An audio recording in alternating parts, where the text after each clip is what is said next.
Ladies and gentlemen, actress, entrepreneur, and soon to be the funniest First Lady in history, Cheryl Hines. Hello, Philadelphia. How are you guys doing today? All right.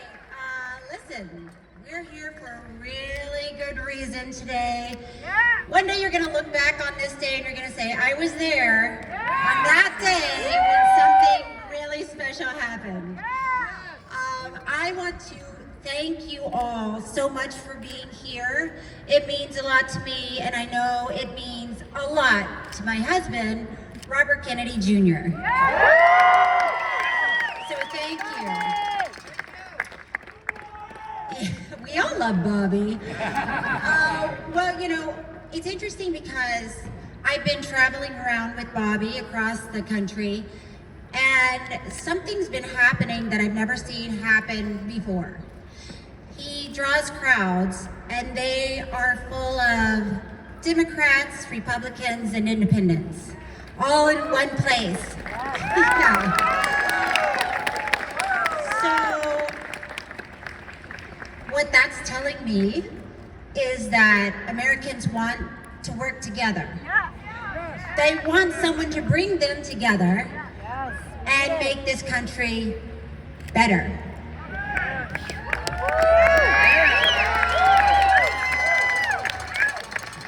So that's what Bobby's ready to do. He is ready to fight for the working class American because he's been doing it all his life. I've been watching him do it. As a matter of fact, you know, he's an environmental attorney, and for decades he's been fighting against these big corporations, these corrupt corporations that were stealing from the working class American. I was in San Francisco when Bobby and his law firm stood up against Monsanto on behalf of one man, a man named Mr. Johnson, who was a groundskeeper at a school, and he would wear Roundup weed killer on a tank on his back and do his job, kill the weeds, spray the lawn, and he started developing lesions on his back. He reached out to Monsanto and told them what was happening. Could this possibly be caused by Roundup? And Monsanto never responded. So Mr. Johnson went back to work. He kept using the Roundup. He got sicker and sicker and developed non-Hodgkin's lymphoma. And Bobby and his law firm sued Monsanto. They proved that Monsanto did indeed see these messages. They saw what Mr. Johnson had said and how he had reached out, and they didn't respond because they were making too much money. That's right. So Bobby has stood up for the little guy, for the average person who's just trying to make a living. He's been doing that all his life. They won the Monsanto suit, which of course, and then that of course opened up to other suits because Roundup is killing people. Yeah. So one thing I know about Bobby is if he hears that can't be done or you can't do it, it only sparks a fire in him, and it makes him fight harder. So I'm here to tell you that Bobby is ready to fight for you guys. Are you ready for him to fight for you? I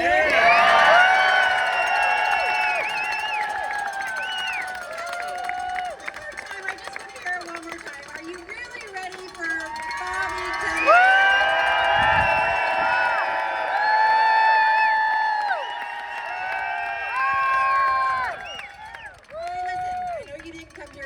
Hear me talk. I thank you. One person. Oh, two people. Thank you. I am not going to wait. I'm not going to make you wait any longer. The moment you've been waiting for. We're all dying to hear from Bobby. So what why don't you please make a lot of noise and welcome the next president of the United States of America,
And thank you, Cheryl, for that beautiful introduction and for making me the happiest man alive, with the most unbelievable life. I want to thank the other members of my family who are here, particularly Amaryllis, who's done such a great job co-managing the campaign.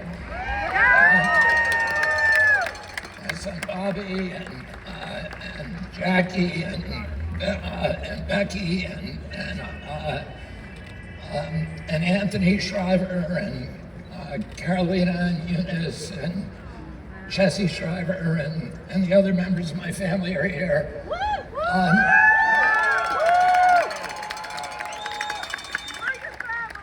Cheryl is a huge football fan, and the real reason we came to Philadelphia is to watch the Eagles play yesterday.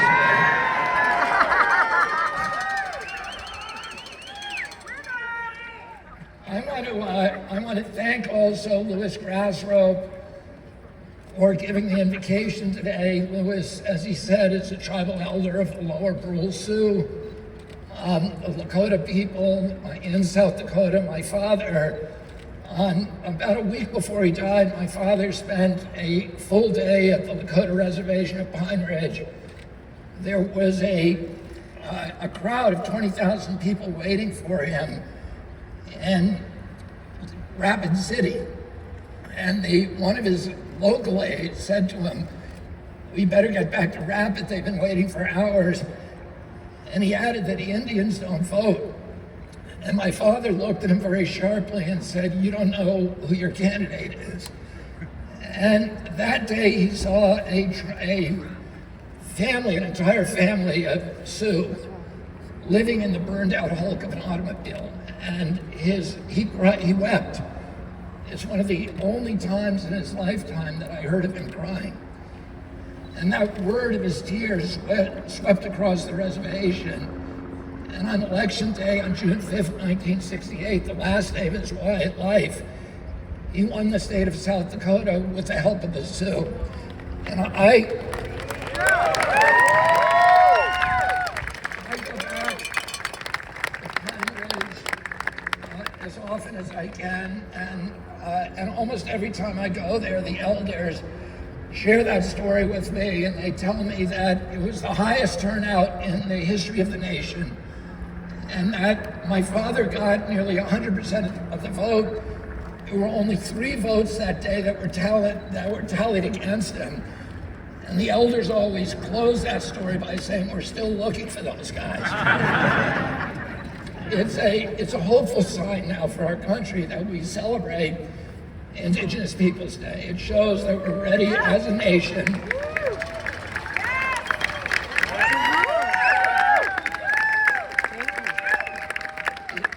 It shows that our country is now ready to explore and to tell each other the untold histories of those dispossessed people who have previously languished on the margins. But today, as the corrupt powers have overtaken our government, The ranks of the dispossessed have swelled so that they not only include indigenous Americans and Black Americans and Hispanic Americans, they include tens of millions of people who live paycheck to paycheck in financial desperation. The dispossessed also include the legions of the chronically ill, of the addicted, the depressed, the 80% of our country that cannot afford a middle-class lifestyle. A rising tide of discontent is now swamping our country. There's danger in this discontent, but there's also opportunity and promise. The danger is that the demagogues will hijack it toward fascism, or that our rulers will divert us to use it as a pretense for an attack on an existential enemy, another in the long pipelines of continuous wars. The biggest danger that we've all seen on a day-to-day basis is that they'll direct that discontent against each other. As Abraham Lincoln observed, quoting Jesus Christ, a house divided cannot stand. A polarized nation is easy for corrupt powers to manipulate and to control and to strip the wealth, its freedoms, its equity, its dignity. Those are the dangers. So what is the promise? The promise is of reunion. We are told today that our nation is hopelessly divided. But I found something different as I travel this country.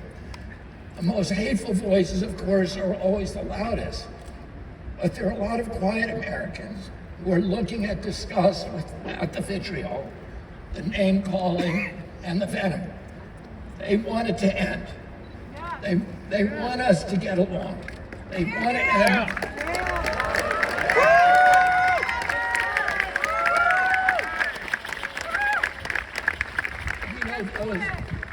Those loud, hateful controversies obscure these vast areas of agreement. Most of us agree, for example, that we should take care of our veterans. Most of us agree that we should seek peace abroad instead of war.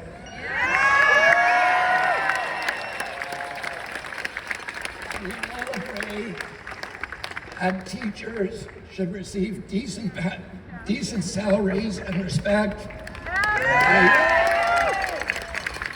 We all agree that housing should be affordable and that corporations should pay their fair share. We all agree that we want a clean environment, that we want wholesome communities for our children. And yet these universal yearnings stand alongside a broad agreement that our country has lost its way.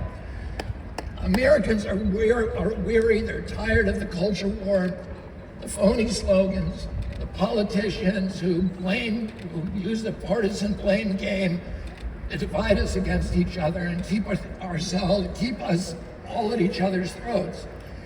And people suspect that the divisions are deliberately orchestrated, and that getting us to hate each other is all part of the scam. And they're fed up with being fooled. They're ready to take back power.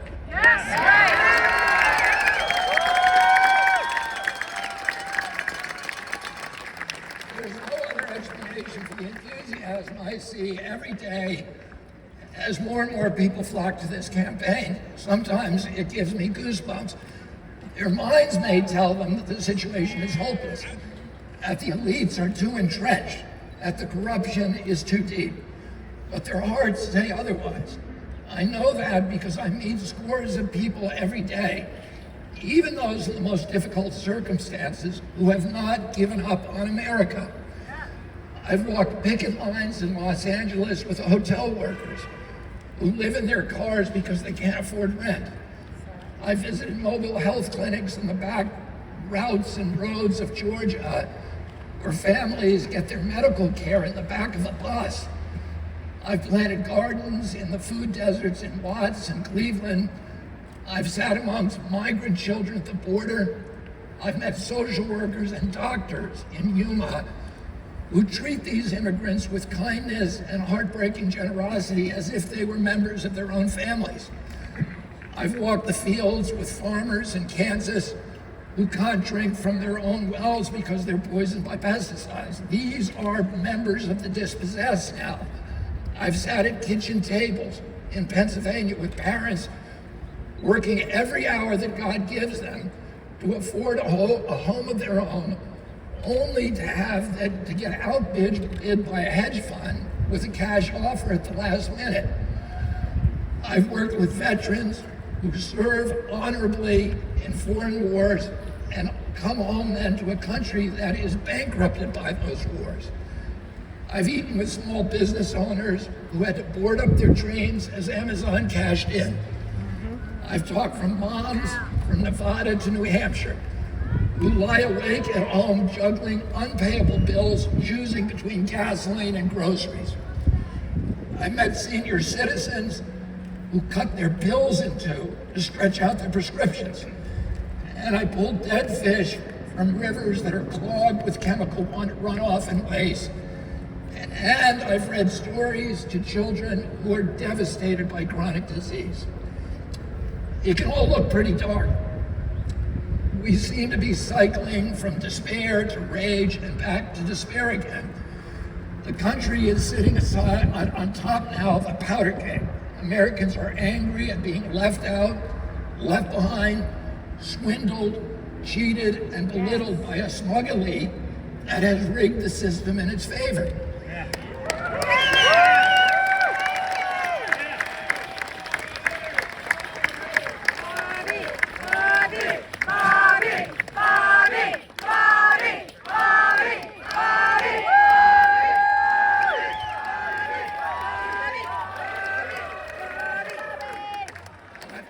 Seen hope.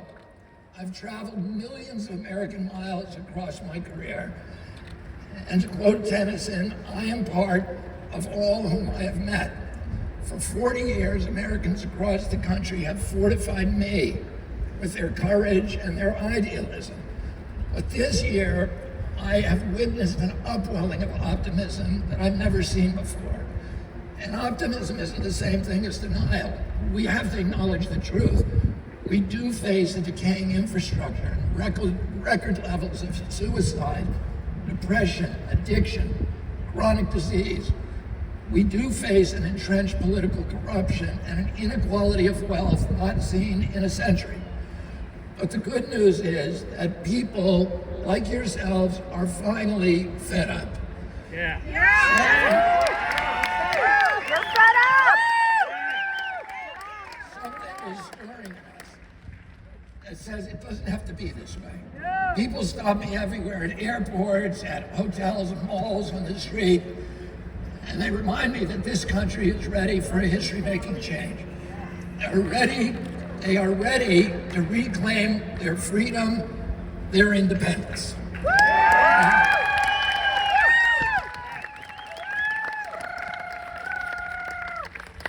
And that's why I'm here today. I'm here to declare myself an independent candidate.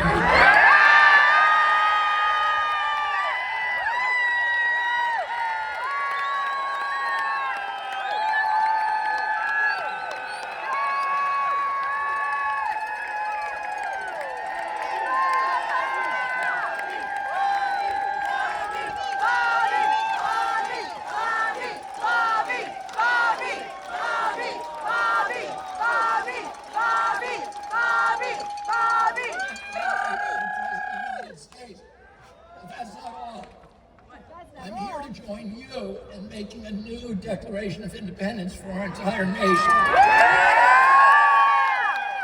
so there! We declare independence from the corporations that have hijacked our government. And we declare independence from Wall Street, from big tech, from big pharma, from big ag, from the military contractors and their lobbyists.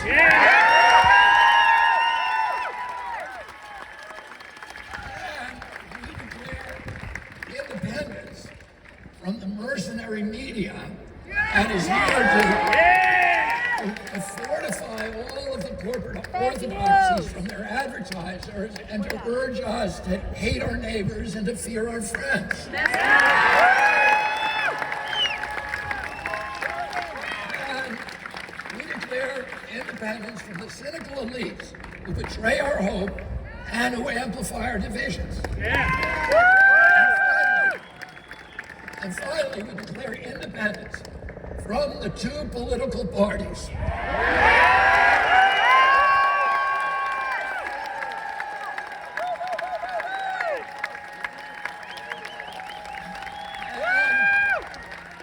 And the corrupt interests that dominate them and the entire rigged system of rancor, of rage, of corruption, of lies that has turned government officials into indentured servants for their corporate bosses. We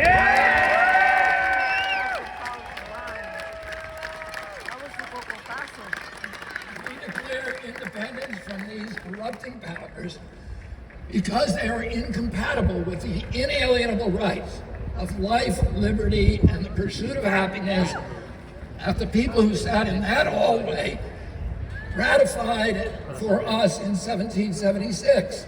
1787. Now we can guard life. How can we guard life when the for-profit corporations have captured the public agencies that are supposed to protect us? How can we enjoy liberty when a surveillance state seeks to hide the truth and to quash dissent? And how can we pursue happiness when debt and low wages imprison so many of our nation's families?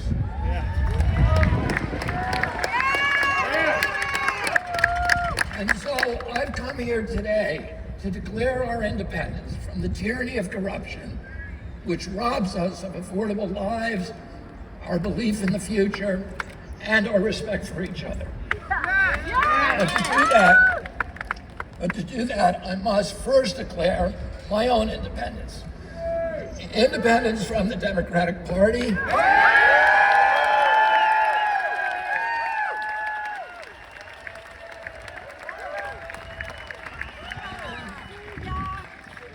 from all other political parties.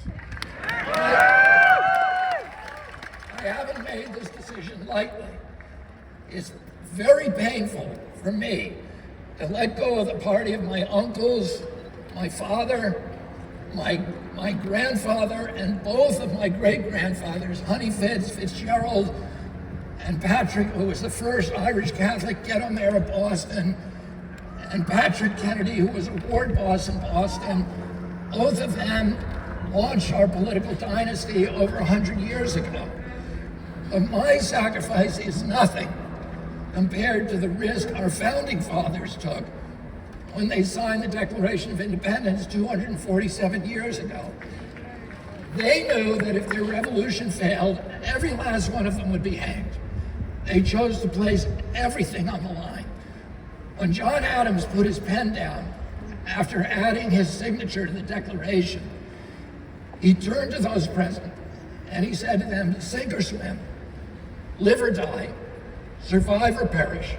From this day on, I am with my country. I'm going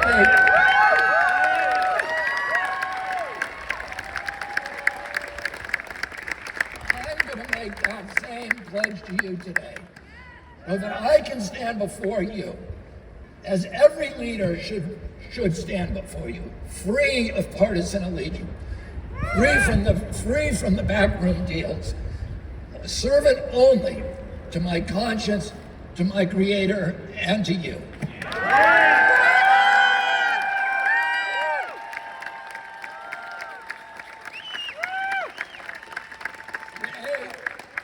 Today we turn a new page in American politics.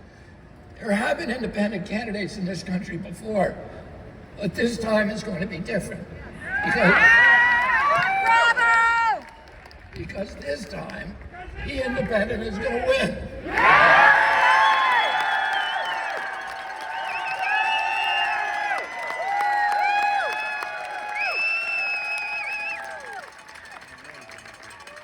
Three-quarters of Americans believe that President Biden is too old to govern effectively.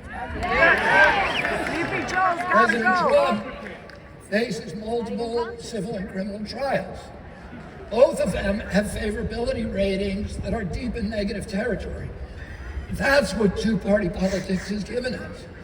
And that's why we need to pry loose from the hammerlock of the corrupt powers in Washington, D.C., and make this nation ours again.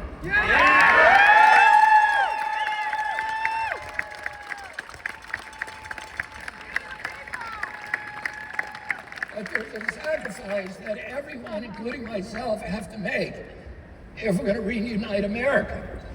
We're going to have to surrender the kind of political addiction that is ultimately at the root of all of these divisions. And that's the addiction to taking sides. Our nation's renewal is going to begin when we start to treat each other with respect.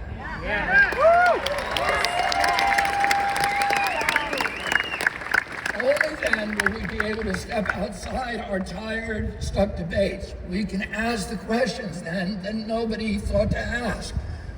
We can discover solutions that were right in front of our face. We will listen not just to the other side, but to those who are apart from any side. In a two-sided conflict, both parties have a kind of mutual dependency. Each side depends on the other to define themselves as good guys, in contrast to the other side, who of course are the bad guys. Well, if you're a team good, then you'll do anything, no matter how unscrupulous, to defeat team evil. And that's why we've seen both parties sacrificing their core values and the foundational canons of democracy in an all-out an all-out struggle for power. In a war against evil, any means justifies the end. The result is that we ourselves become evil if we participate in that battle. The child who is obsessed with hating a parent becomes that parent. As I've surrendered my attachment to taking sides over the past 6 months, I've been able to listen with new ears to people with whom I disagree and to see solutions that would otherwise have been invisible. I'll give you an example. 6 months ago, I thought that an open border was a humanitarian policy, and that if you were for sealing the border, it meant that you were probably a xenophobe and maybe a racist. I was wrong. How did I learn I was wrong? It wasn't just that I listened. It wasn't just that I listened to the other side. It was when I actually visited the border and listened to people who weren't on either side. My views changed as I spoke to Border Patrol officers, to local officials, to local sheriffs, to aid workers, and to the migrants themselves. I saw that no one party has a monopoly on wisdom, and none of the simplistic narratives actually contain the whole truth. My promise to you as president is that I'm going to do this on every issue. I'm going to listen to the stakeholders.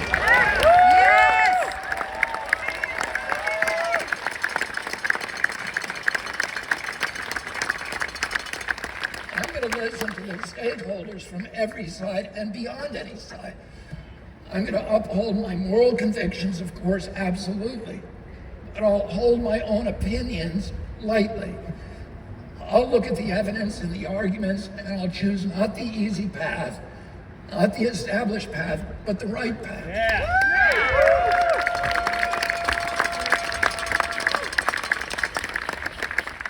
In making an independent run for president, I take inspiration from the one other president who did not have a political party.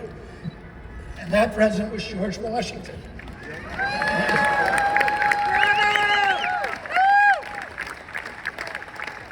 In his farewell address, Washington issued a prescient warning about the disastrous potential of party politics. Inevitably, he said, political parties will be taken over by a cunning, ambitious, unprincipled minority who will serve the interests of the party rather than the interests of the nation and usurp for themselves the reins of government. Washington's dire prediction has certainly come true. I intend to wrest the reins of both parties and return power to the American people.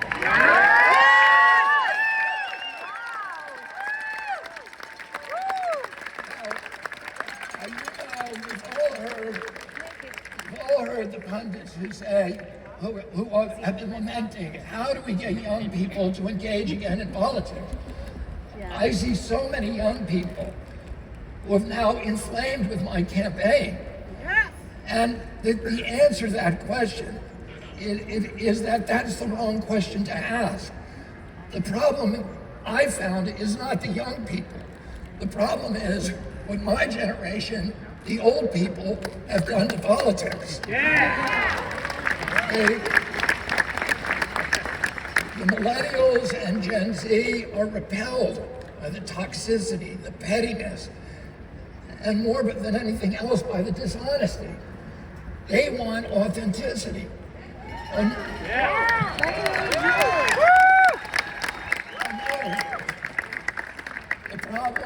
The problem is the politics. I'm committed to inaugurating a politics that is worthy of their engagement. I want to share with you a hopeful sign. I'm proud to say that my supporters include both pro-lifers and pro-choicers. They include climate activists and climate skeptics. They include vaccinated and unvaccinated. They include people who for years have been on both sides of the culture war. Why? Because more and more Americans are beginning to understand that for the good of our country, one cannot insist on getting one's way on every issue. They understand that people can disagree and still respect each other.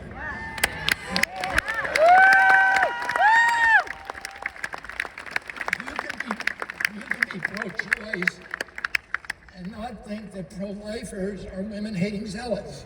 That's right. You can support the Second Amendment and not think that gun control advocates are totalitarians who hate freedom. This is what I mean from independence. It's more than being independent of two existing parties. It's also independence from tribal thinking.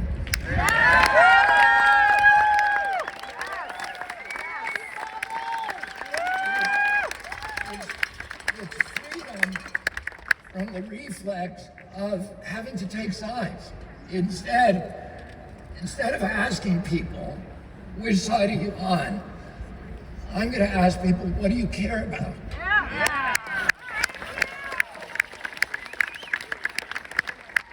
What do your children need? What is it like to be you? What do you love? Because our country is never going to heal if the formula, the only formula, is for one half of the population to vanquish the other half in a pitched battle. I'm happy to say that the old political alignments are dissolving. Right now,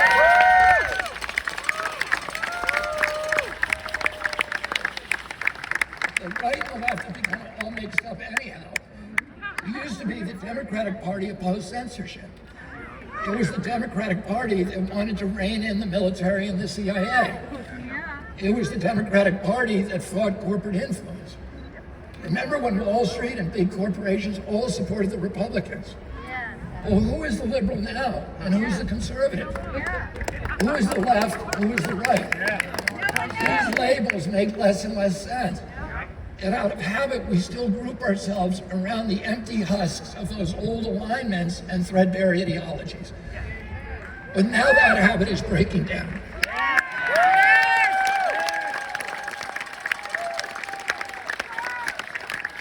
That's why half the electorate no longer identifies with any political party. And 63% of Americans want an independent to run for president.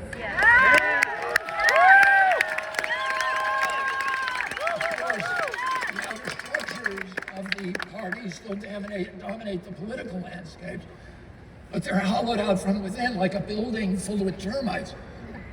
What kind of new political structures might emerge from those ruins? What is politics going to look like when it's no longer us versus them?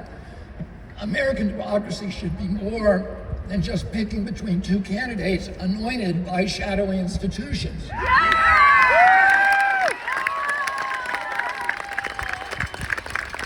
Big oil funds the Republicans.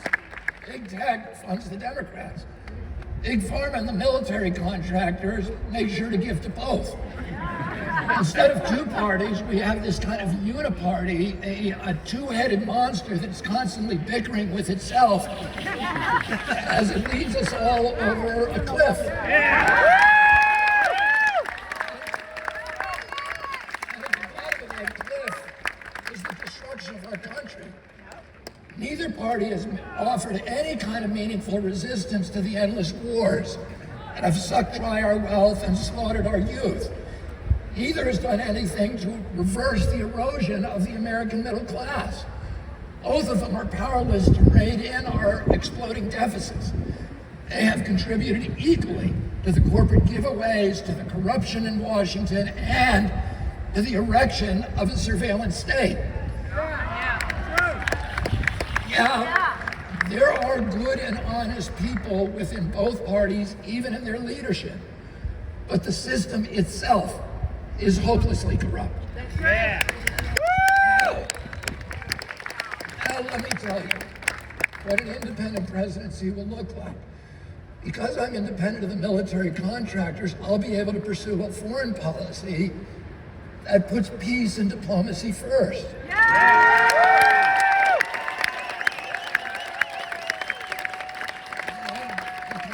I'm independent of wealthy donors, I'll be able to close the loopholes and giveaways that bloat our budget. And because I'm independent of Wall Street, I'll be able to rescue debtors instead of the banks during the next financial crisis.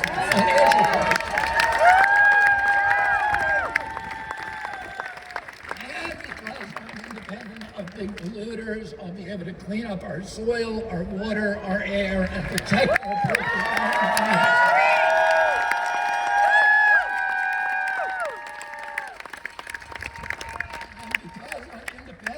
Corporations, I'll be able to unravel the corporate capture of our regulatory agency. And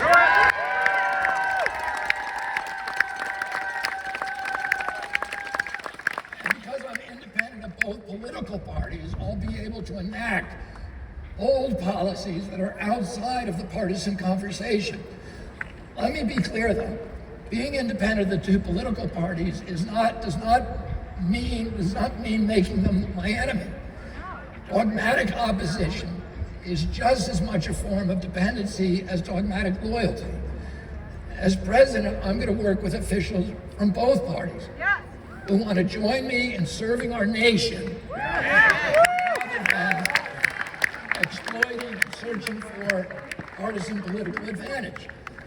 Every president enters office promising to unite the nation and to work with people from the other party across the aisle. None of them ever does it. They can't. They're already chosen a side. Well, I'm not going to have that problem. I'm going to build coalitions from both sides of the aisle. What that means is that members of Congress will start working together across party lines in ways that we've barely seen for a generation. My uncle, Senator Edward Kennedy, my Uncle Teddy, has his name on more pieces of legislation than any senator in the United States history. He did that, he accomplished that because of his capacity to reach across the aisle. When during weekends at Cape Cod, my uncle would bring home people who were his political rivals, who were Orrin Hatch, John Kasich, Harry Byrd, people who were terrible, for example, on my issue, the environment. I looked at those people and I saw Darth Vader. And I would say to Teddy, why are you making these friendships? And he said, because I have a lot of common ground with them. They know the difficulties of living like a politician. And he always said to me, As much as I love our country, they love our country the same. We all believe in our country. We need to be able to talk to each other. And that allowed him to become the most productive senator in United States history. I want to do the same thing with my presidency. And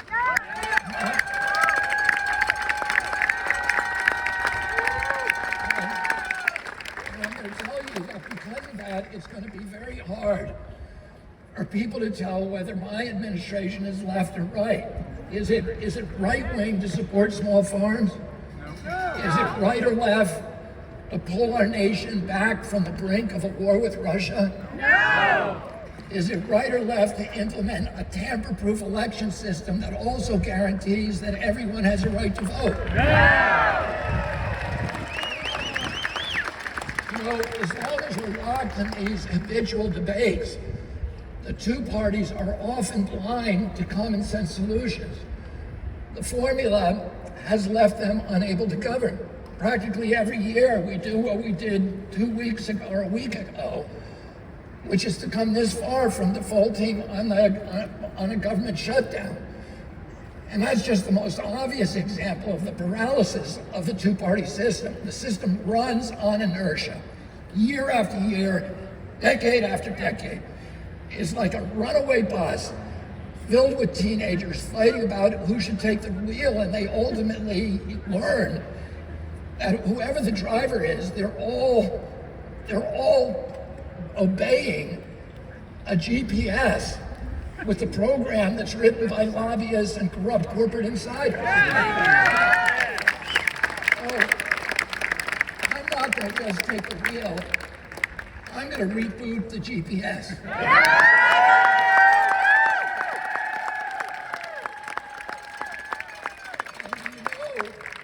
You know who's going to set the new destination? You are.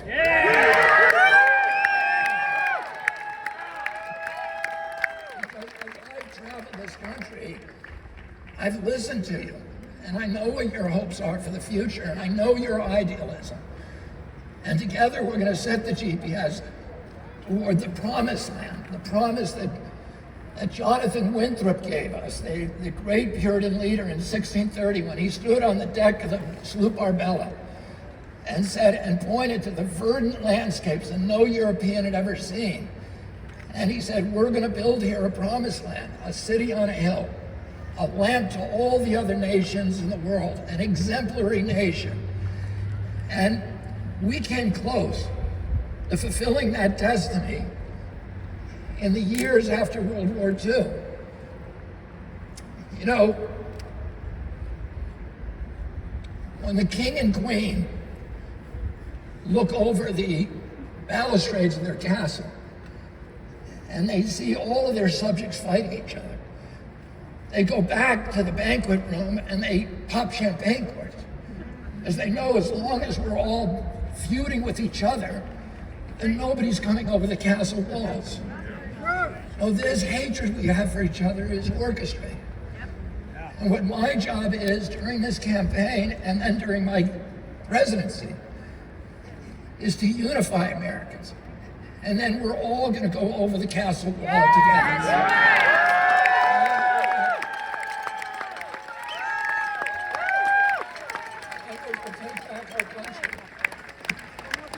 You know, Moses, during the end of his life, he had brought the Jewish people from slavery in Egypt across the Red Sea, promising them they would get to a promised land.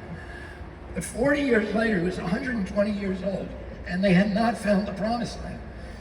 And the Jewish people were angry at him, and they said to him, why did you bring us out of Egypt? We were better off in Egypt. Moses went to God and said they're going to stone me. And God took him up to the top of the mountain, and he let him look over the River Jordan. And he showed him the land of Canaan, the promised land. And he said, you can't lead them there. They need to get there on their own, but you brought them up to the edge. But the people need to get there on their own. And he warned them, they can't waver from left or the right. They have to go forward. Martin Luther King, the night before he died, recalled that without mentioning the story. But he said to the people, I've been to the mountaintop. I've seen the promised land. I know what it looks like. And I may not get there with you, but you're going to get there. But you have to get there yourselves.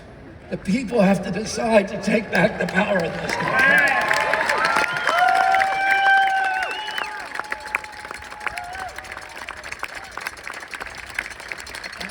I, of course, know Moses and know Martin Luther King.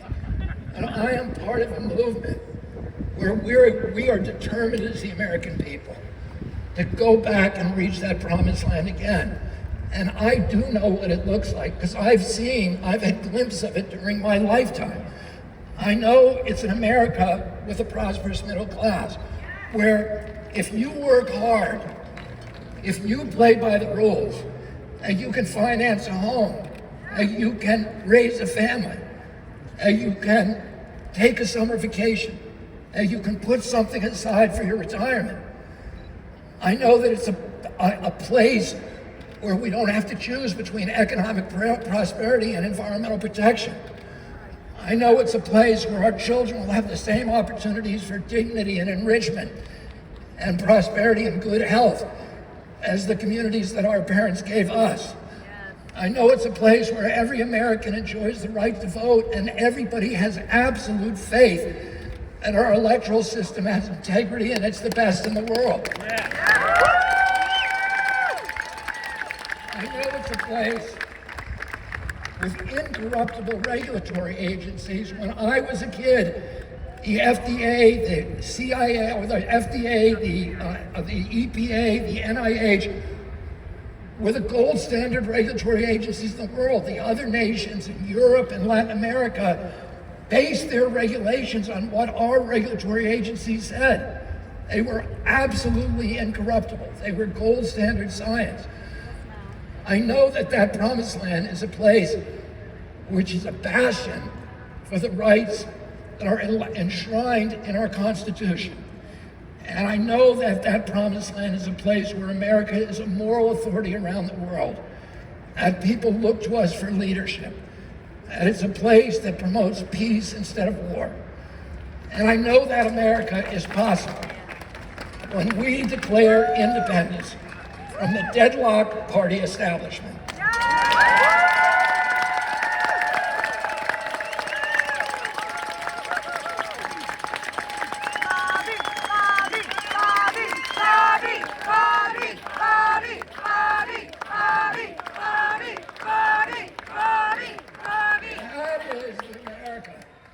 As possible when we declare independence from the war machine that devours $1 trillion a year. That's the America that is only possible when we stop fighting each other and go over the fortress wall. And that's the America that I'm going to serve when I become President of the United States.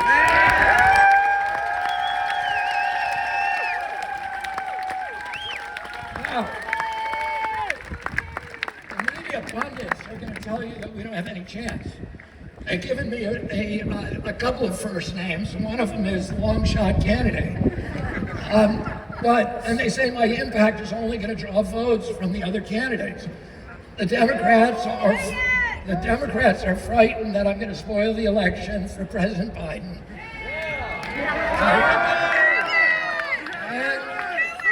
And the Republicans are frightened that I'm going to spoil it for President Trump. The truth is, they're both right. My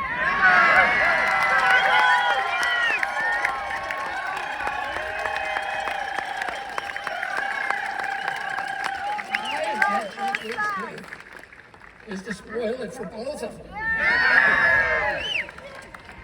And only that inside the Beltway myopia deludes them into thinking that we have no chance of winning. I have seen the polls that they won't show you. I've sat at the kitchen tables that they don't bother to visit. I've shaken hands with tens of thousands of invigorated Americans over the past 6 months who are excited about a change. And I can tell you, our campaign has ignited a movement that has been smoldering for years, a movement to reclaim democracy, to resurrect the promise of our republic, the promised land. And that's the real reason that the party elites in Washington and the insiders are terrified of my candidacy. They recognize an authentic challenge to their power when they see one. There have been anti-establishment candidates before, but none of them who understands actually how to get the job done. Unlike President Trump, I've been fighting corporate corruption and suing government agencies for 40 years. I know how they work, and I know how to clean them up. And unlike any president since 1963, I will stand up to the military-industrial complex.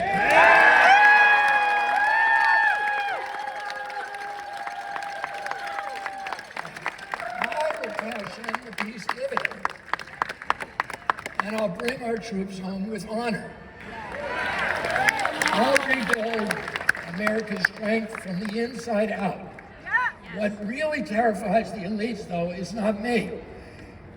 It's what I represent, a populist movement that defies left-right division. I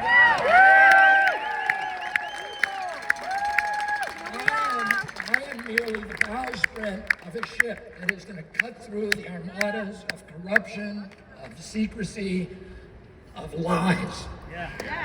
And except for the small minority of public officials who are actually corrupt, I'm going to tell you this secret. I am no enemy to the people of the two-party establishment, because guess what? They don't believe in it anymore either. They don't believe their own posturing. They don't believe their own rhetoric. That's why so many public figures, Democrats and Republicans, have told me quietly, I can't support you publicly, but I really hope you win.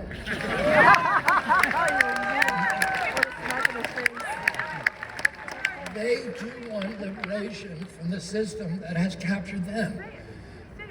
And isn't that ultimately what we all want? Liberation from a system that robs us of our wealth, our health, our hope, our patriotism, our ideals, our freedoms, and ultimately our sense of ourselves as a good and capable people. Is that kind of freedom possible?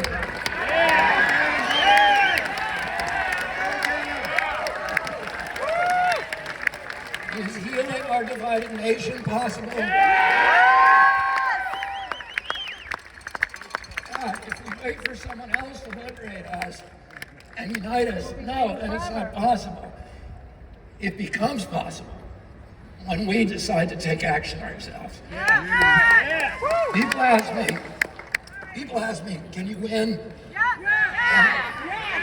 And I want to turn that question back on you. Will our movement win?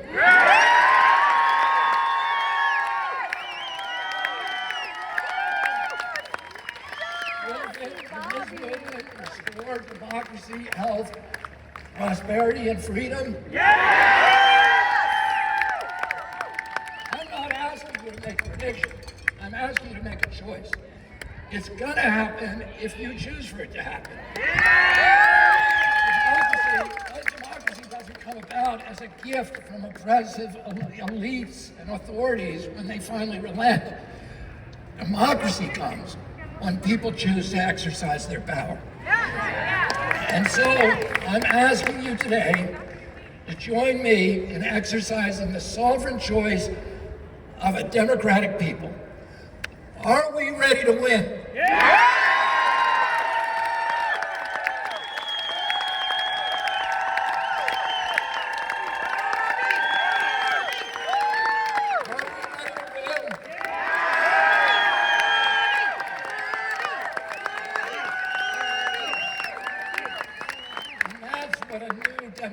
A new Declaration of Independence sounds like. Remember this moment. We have a year and 1 month until the election. Let's go take back our country.